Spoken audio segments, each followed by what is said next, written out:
राधे राधे, हरे कृष्णा। आप सभी का दिन शुभ हो। अगर आपने इस बार 15 दिसंबर सोमवार को सफला एकादशी का व्रत रखा है तो आज की इस वीडियो में आप जानेंगे व्रत के पारण मुहूर्त और पारण विधि के बारे में। क्योंकि कोई भी व्रत जब तक उसका पारण विधि विधान से ना किया जाए तो वह अधूरा माना जाता है और एकादशी व्रत इन सभी व्रतों में सबसे ऊपर माना जाता है। इसलिए एकादशी व्रत को कहा गया है व्रतों का राजा। एकादशी व्रत ही ऐसा व्रत है जिसमें भक्तों के सभी पाप नष्ट करने की सामर्थ्य होती है। यदि आप एकादशी का व्रत रखते हैं तो आपको भी शुभ मुहूर्त में ही व्रत खोलना चाहिए। लेकिन उपवास खोलने से पहले कुछ महत्वपूर्ण बातें और नियम हैं जिनका ध्यान रखना बहुत जरूरी है। साल भर में कुल 24 एकादशी व्रत होते हैं और इन 24 एकादशियों का अलग अलग भोग भगवान को अर्पित किया जाता है। तो इस बार की एकादशी में आप भगवान विष्णु को कौन सा भोग अर्पित कर सकते हैं जिससे आपकी मनोकामना पूर्ण हो और भगवान का आशीर्वाद भी प्राप्त हो सके, ये आप जानेंगे आज की इस वीडियो में। पौष महीने के कृष्ण पक्ष की जो द्वादशी है वह बहुत खास होती है। इस द्वादशी को स्वरूप द्वादशी भी कहते हैं और पौष मास के कृष्ण पक्ष की जो एकादशी है वह है सफला एकादशी। सफला एकादशी का व्रत करने से सभी कामों में सफलता मिलती है।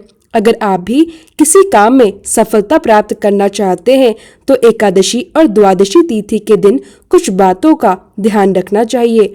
जैसा कि मैंने कहा, द्वादशी तिथि के दिन सुबह जल्दी उठकर भगवान विष्णु का पूजन करना चाहिए और इन्हीं 12 नामों से पूजन करें।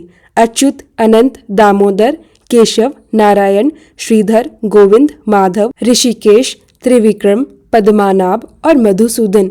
हर नाम के शुरू में ओम और अंत में नमः जरूर लगाएं। जैसे ओम अच्युताय नमः, ओम अनंत्याय नमः, ओम दामोदराय नमः, ओम केशवा नमः, ओम नारायणाय नमः, ओम श्रीधराय नमः, ओम गोविंदाय नमः, ओम माधवाय नमः, ओम ऋषिकेशाय नमः, ओम त्रिविक्रमाय नमः, ओम पद्मनाभाय नमः, ओम मधुसूदनाय नमः। पूजा करने के अलावा भगवान विष्णु को चंदन का तिलक लगाकर जो भी मौसमी फल, पकवान या भोग आपने तैयार किया है उसके साथ तुलसी का पत्ता रखकर अर्पित करें। बस इतना ही करने से आपकी समस्त मनोकामनाएं श्री हरि की कृपा से पूरी हो सकती है। यदि आपके मन के भाव सच्चे हैं तो भोजन में थोड़ी कमी या विशेष सामग्री हो या ना हो, फिर भी भगवान सिर्फ तुलसी पत्र को स्वीकार कर आपकी कृपा बरसाते हैं। इस बार द्वादशी तिथि के दिन आप भी अपने सामर्थ्य के अनुसार पूजा करें और अगर संभव हो तो किसी जरूरतमंदों को दान अवश्य दें। जैसा कि आप जानते हैं, इस बार एकादशी तिथि 14 दिसंबर रविवार की शाम 6:49 से शुरू होकर 15 दिसंबर सोमवार की रात 9:19 तक रहेगी। इसके बाद द्वादशी तिथि प्रारंभ होगी जो 16 दिसंबर मंगलवार की रात 11:57 तक रहेगी। 16 दिसंबर मंगलवार के मुहूर्त के बारे में जान लेते हैं। सूर्योदय होगा सुबह 7:07 पर, सूर्यास्त होगा शाम 5:27 पर, ब्रह्म मुहूर्त है सुबह 5:18 से 6:12 तक। इस समय आप पूजा कर सकते हैं। प्रातःकाल पूजा का शुभ मुहूर्त है 5:45 से 7:07 तक। इसके अलावा अभिजीत मुहूर्त जिसमें आप दान आदि कर सकते हैं सुबह 11:56 से दोपहर 12:37 तक। राहु काल दोपहर 2:52 से 4:09 तक। वैसे तो आपको सुबह सुबह ही व्रत खोलना चाहिए, लेकिन किसी कारण से अगर आप सुबह व्रत नहीं खोल पाए तो दोपहर 1 बजे से 3 बजे के बीच भी आप व्रत को खोल सकते हैं। हरिवासर का समय 16 दिसंबर मंगलवार को सुबह 4 बजे समाप्त हो जाएगा। इस समय आप पूजा पाठ, भजन कीर्तन कर सकते हैं, यहाँ तक कि भगवान को भोग भी लगा सकते हैं।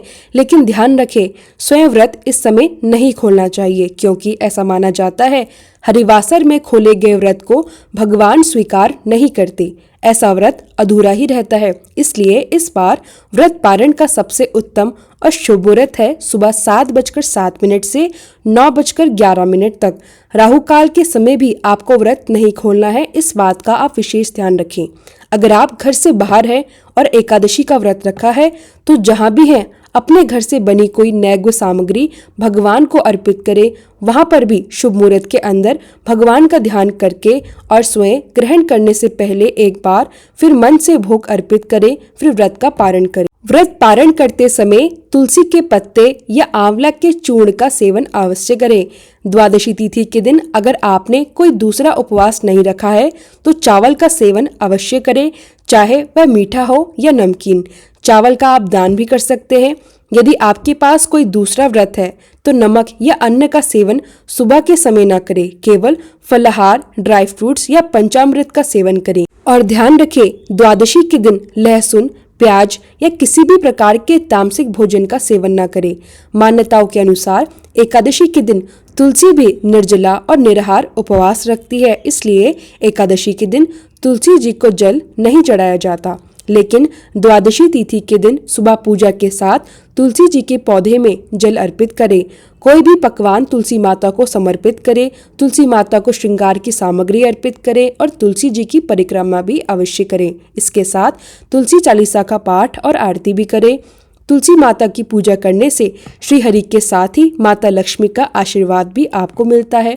द्वादशी के दिन आपने जिस भी चौकी की स्थापना की है उसे सुबह पूजा करने और पारण के बाद ही आपको हटाना है। जो भी विसर्जन वाली सामग्री है जैसे पुष्प, फूल आदि, उन्हें आप बहते हुए जल में प्रवाहित कर सकते हैं या अपने घर के किसी भी खाली गमले या पौधे में आप डाल सकते हैं। और हाँ, आप उन फूलों को सुखाकर भगवान के लिए धूप भी बना सकते हैं। भगवान विष्णु को जो प्रतिमा या तस्वीर आपके पास है उन्हें यथावत अपने मंदिर में फिर से विराजित कर दें। जिस घर में हर एकादशी का नियम पूर्वक पालन होता है या किसी भी ग्रस्त घर में एकादशी व्रत रखा जाता है, वहाँ के सभी पारिवारिक सदस्यों को व्रत का पुण्य मिलता है। इसलिए पारिवारिक सदस्यों को चाहिए कि व्रतधारी के व्रत के समय कोई भी ऐसा काम ना करे जिससे व्रत खंडित हो। तो इस तरह से आप एकादशी व्रत और द्वादशी तिथि की पूजा पूरी श्रद्धा और नियम पूर्वक कर सकते हैं। सभी नियमों का पालन करने से भगवान विष्णु की कृपा और समस्त मनोकामनाएं पूरी होती हैं। याद रखें, व्रत का शुभ पारण मुहूर्त 16 दिसंबर मंगलवार की सुबह 7:07 से 9:11 के बीच ही है। राहु काल और हरिवासर के समय आपको व्रत नहीं खोलना। साथ ही आप दान और पूजा सामग्री की सामर्थ्य अनुसार तैयारी कर सकते हैं। यह ध्यान रखने से व्रत का पुण्य अधिकतम मिलता है और भगवान आपके ऊपर अपनी कृपा बरसाते हैं। तो दोस्तों, यह थी एकादशी व्रत और द्वादशी तिथि की संपूर्ण जानकारी। इस तरह से आप सफला एकादशी का व्रत पूर्ण श्रद्धा और नियमों के साथ कर सकते हैं। भगवान विष्णु और माता लक्ष्मी की कृपा आप सभी पर सदैव बनी रहे। राधे राधे, हरे कृष्णा।